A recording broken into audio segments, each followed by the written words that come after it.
Ladies and gentlemen, boys and girls, strayers, prayers and bugle players, welcome along to the Joe Spivey YouTube channel where we discuss books and little else, and you join me on what is termed royally a Bank Holiday Monday. That is its official title here in the United Kingdom, and it is sort of a governmentally sponsored infirmity. It allows you to do absolutely nothing if you so wish. Of course, there are a minority of individuals who work in the service industry who have to trek over to their workplaces, but largely we are all free and fair to do as we wish on a Bank Holiday Monday, which means, of course, that couples copulate long after the tweet of Magpie, and toddlers' thumbs twiddle throughout the nation. And of course, that means that I am, for one of the very first times, I can't remember a time when this could have been accurately said, but I'm coming to you unshowered. I'm coming to you unwashed, unbrushed, and unedified in every which way possible. Not one unpronounceable potion or serum was harmed in the production of this video. I come to you without having consulted any mirror or any opinion whatsoever. And I also have my sleeping shirt on. Quite why it is that I have a European capital on there, I do not know. I don't have particular affection for Copenhagen, but here it is. This is my sleeping shirt. Usually, the only people who have seen this shirt are lovers and the arms of the local constabulary. So we're breaking ground here. We really, really are. There is snooker for me to watch today. We have Mark Williams versus a Chinese gentleman whose name I'm going to forget, which means that I'm an ethno-nationalist, but never mind. So we've got lots of snooker to watching, lots of gasps to overhear, and lots of balls to pot. I am placed irrevocably in love with the presiding official, the presiding referee of that snooker game. Again, her name is Eastern European. Again, I can't remember it, but she is a beauty. You need only tune into the BBC, and you will be praying for the blue ball to be potted so that she can reach nicely over the table. So that's our early morning lectury, less than 2.5 minutes in. But I have things to discuss with you, and indeed we have our weekly assassin to consult also. This is sort of an epochal look, a multi-epochal look at different days of the year and what the good and the great and the idiots betwixt were saying on those particular dates. Of course, this is the 5th of May, and so we have all sorts of people to consult. But we will be doing that in at least 10 minutes' time, because I've got all sorts to say to you. It is, of course, as I say, a bank holiday, and so ITV3 and 4 are watched, perhaps for the first time this year, in our living room, and that means that David Suchet's portrayal of Hercule Poirot is on too. Now, these are very, very, very curious episodes. They are the early episodes in which Hercule Poirot does no detecting whatsoever, and then you have the rather abrasive and coarse Inspector Japp, who always finds it strange that Hercule Poirot is mysteriously on the scene of any crime. Why was it that you were at the Bull and Bush then, Poirot, after the lady was thrown murderously from her balcony? So you have Hercule Poirot going on there. You have a stately home is terrorised by by a horrendous diamond robber, or somebody gets it in the coal parlour. Those usual Agatha Christie scenes.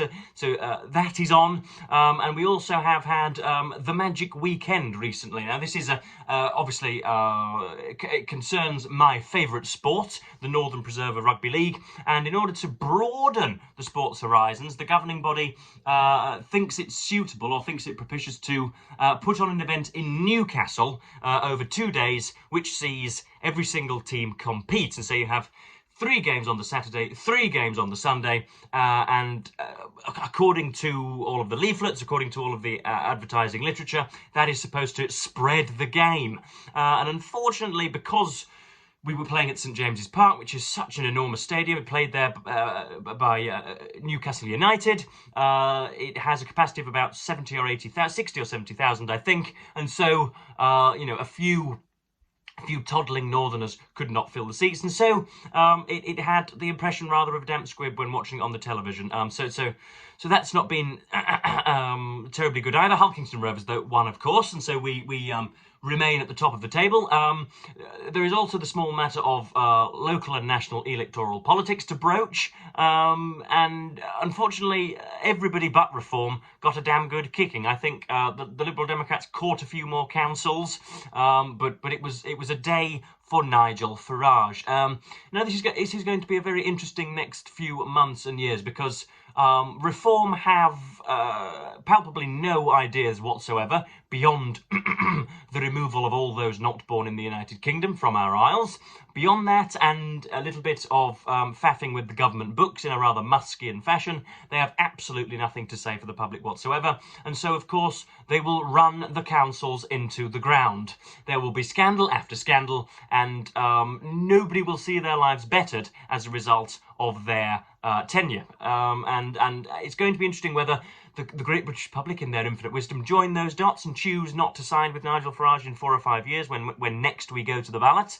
But we shall see. I voted for Mike Ross in Kingston upon Hull, and he came second by a good many thousand votes, but I think by about 10,000 votes. I think Luke Campbell, the former boxer, won with, what was it? Was it 35% of the vote? And then my own Mike Ross got 28% of the vote. But as is the cliche that is being battered and rewired and reworked across all of the networks at the moment is the decline of two-party politics and the separation of it, or the quartering of it, into four-party politics. You have the Labour Party, the Conservative Party, the Reform Party, the Liberal Democrats, with also some diminutive intervention from the Greens as well.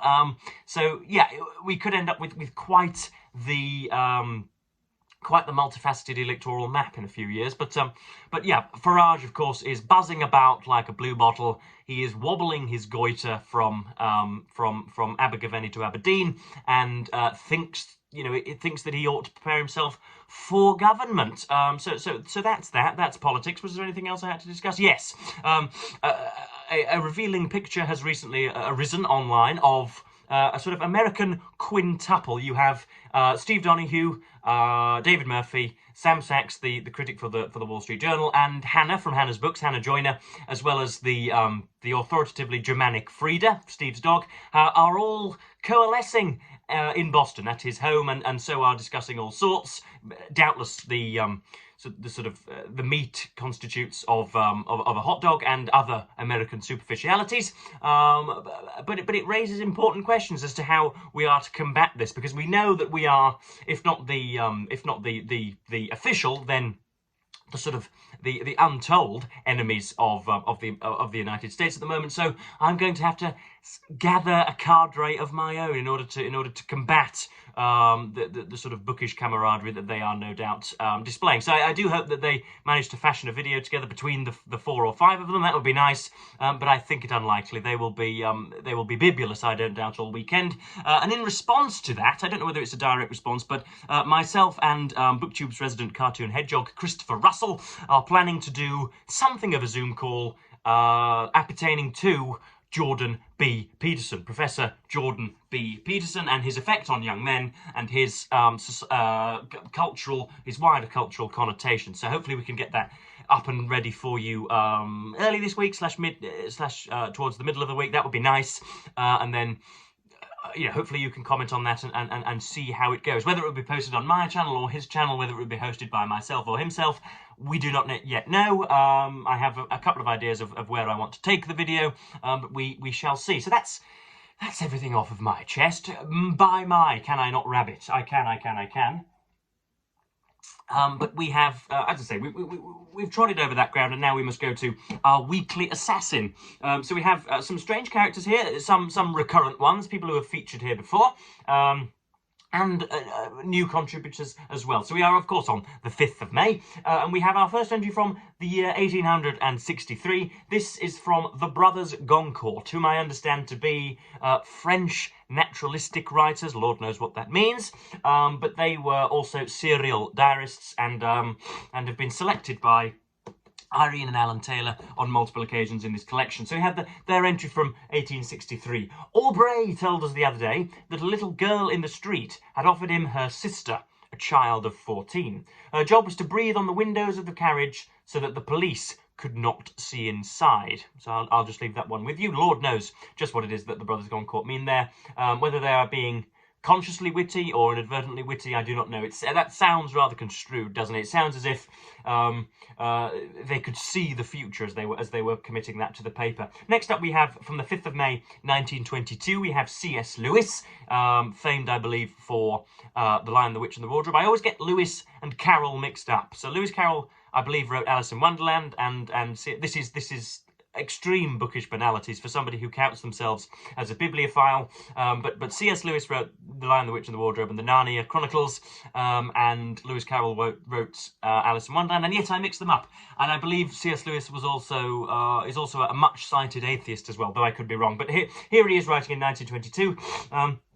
We talked over old times, then of Barfield's fortnight in Italy last vac. He told of how in a restaurant he had a call of nature, and after peevishly hunting his phrase book, found that the Italian, literally, was, "Where can she make a little water, please?" In answer to this, the garçon replied, "Wherever she likes." Again, do with that what you will. So that's C.S. Lewis being slightly funny there. Next up, we have more from Lawrence Durrell, who I think featured prominently in our last installation of The Weekly Assassin. Lawrence Durrell was a writer and poet who ended up on Corfu in the late 1930s and wrote about his not depravity or deprivation, but his difficulties in solitude. They were on Corfu, and they were on apparently him and his nearest and dearest were on a particularly they were at a particularly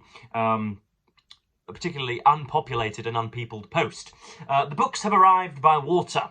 Confusion, adjectives, smoke, and the deafening pump of the wheezy diesel engine. That's novelistic, isn't it? Let's have that again. Confusion, adjectives, smoke, and the deafening pumping of the wheezy diesel engine. Then the cake, I don't know how to pronounce that, C-A-I-Q-U-E. Then the cake staggered off in the direction of St. Stefano and the 40 Saints, where the crew will gorge themselves on melons, haven't we all been there, and fall asleep in their coarse woolen vests, one on top of the other, like a litter of cats under the icon of St. Spiridon of holy memory. Anybody know about the icon of St. Spiridon? Please let me know. We are depending upon this daily cake for our provisions. Cake, quake, cake, KK. I don't know how the hell that I am to pronounce that. C-A-I-Q-U-E. Answers on a postcard. But yeah, that's Lawrence Durrell talking about how it is that his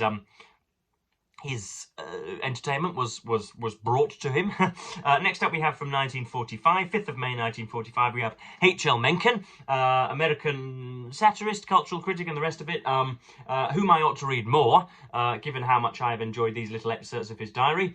I can't recall ever falling asleep in 50 years, save on a few occasions when I was ill or much in my cups, without reading at least half an hour. The theory that the practice is damaging to the eyes seems to me to be bunkum. My eyes, despite some sclerotic changes, are perfectly good at 65. I not only read in bed every night, I also do nearly all my daylight reading lying down. I believe fully in the Chinese maxim that it is foolish to do anything standing up that can be done sitting, or anything sitting that can be done stretched out. Now, obviously, this brings up 2 points, introduces 2 points, is just how much do you lot read before bed? I myself am not much of a fan, actually, believe it or not. I read almost as soon as I wake. I have bran and other healthy wheat in a bowl with milk, and then I trot back across to my bed and read for an hour at about 7 to 7:30.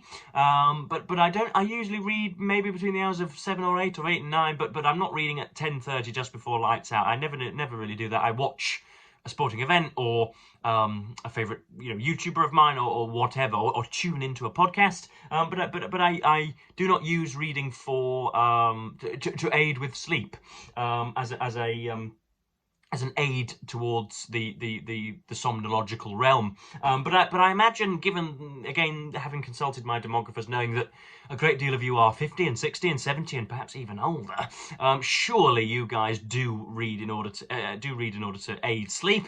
And if so, I would of course like to know whether that is beneficial and whether I ought to take up that habit myself. Second of all, we have the final sentence here. I believe fully in the Chinese maxim that it is foolish to do anything standing up that can be done sitting, or anything sitting that can be done stretched out. Now, this is a famous phrase of cyclists. As very, very many of you will know, I was a a would-be velocipedist, a professional velocipedist, age 17, 18, 19, looking to get into the professional world, and so you hoover up all of these little facts and all of these little sort of I don't know, this doggerel and these gobbets of advice, and that's one of them that is usually attributed to Eddie Merckx, who was an absolute animal of the mid to three-quarter 20th century, who won everything on his bicycle. He said, in order to conserve energy, never sit when you can stand and never sit when you can lie down, or whatever, in order to conserve energy. And that is usually attributed to him, and it's said to be an invention of his, when we know that it is not. We know from H.L. Mencken that it is a Chinese maxim. And then we have, from Evil and War, author of Brideshead Revisited, Scoop and Decline and Fall. He writes in 1963, this is the funniest of the lot, how to invent names for fictitious characters without fear of prosecution. This morning's Times newspaper has births to Clag, Thimble, Futty and Prescott Pickup. That's all the entry gives, or at least that's all that Irene and Alan Taylor have thought to give us. How to invent names for fictitious characters without fear of prosecution. This morning's Times has births to Clague, or yeah, C-L-A-G-U-E, Thimble, F-I-M-B-E-L, Futty, F-U-T-T-Y, and Prescott Pickup. So those are four particularly strange surnames. I have never found the dreaming up of surnames in fiction to be very, very difficult. I have never fallen for nominative determinism, so calling somebody Malvolio if somebody is particularly horrid, or calling somebody I don't know, whatever. I detest authors connecting essences of character with their surname. I hate doing that, but I can quite often think of realistic and what should we say, unactionable surnames on the spur of the moment. So I never think about prosecution with surnames. But there's Evelyn Waugh, who clearly just consulted the newspaper. Next up, we have from 5th of May 1991, we have Woodrow Wyatt talking about Chips Cannon, who was again a diarist featured earlier in this series, who talks about the way in which diaries are left and how they are made. The treat I'd been looking forward to. Lunch with Paul Cannon, the son of Chips Cannon, the great diarist. Paul told me that his father never read again the pages he had written in his diary. They were just left in manuscript, unedited, untouched, ungone over. Even the elementary mistakes, once they had been written, they had all been typed since his death. There were stacks of them held in a secure place, millions of words. Often he didn't write them for months at a time, and sometimes for years at a time. So that's rather comforting, isn't it? I myself have written, what have I done? I've probably done about 3 weeks worth now, 21 days of an A4 sheet of 250 words, and I have managed to introduce it into my nightly routine, along with badinage with Lithuanian sex workers. I now do 250 words speaking of my day, and so, but it's comforting to know that I needn't do it every day for 16 years in order for it to be a decent diaristic oeuvre for me later on in life. I can do 3 or 4 months at a time, and then let it slide as I sally off, and then I can reconvene later on. So it's nice to know that not all revered diarists committed their days to memory every single day. So yeah, that's the Assassin's Cloak once more, providing me with excellent opportunity to speak to my fine booktube friends. But I reckon even without this that I could have padded out a video to 20 minutes. I wanted to speak to you all because as I say, it's a bank holiday Monday, and I have little else to do other than to crow with the crows, as it were. So yeah, it's a splendid day here, but I shan't be seeing any of it. So yeah, thank you ever so much for watching BookTube. Please let me know. I think 1 or 2 of you have told me that you've actually bought, on my insistence, or at least on my introducing it, you have bought the Assassin's Cloak and are following along. Let me know if, like myself, you have skipped ahead occasionally. Let me know if there are any particular dates which you would like me to cover. I think Franz Kafka features in the next one, and he is the most deplorably loved diarist of them all, I think, behind Samuel Pepys and Kate Moss. So yes, that's the Assassin's Cloak for another day, and I am now just chuntering into the ether and should stop. So yes, hang tight for a video between myself and Christopher Russell. That will be frenetic and indefinably excellent, I'm sure you'll agree. So yes, That's me for today, folks. Thank you ever so much for watching, and as per usual, I will give you the fondest of earthly farewells. I'll be back tomorrow because I have finished Douglas Murray's The Strange Death of Europe. This proves that books are here to be communicated with and here to be jostled with, because yeah, I've been both compelled and repulsed and intrigued and disgusted and disillusioned and all the rest of it. And so yeah, I'll hopefully be laying that out for you tomorrow when my thoughts are indeed kindly collected. So yes, I've done 20 minutes, and I must now wish you all the fondest of earthly farewells and go and bother somebody else.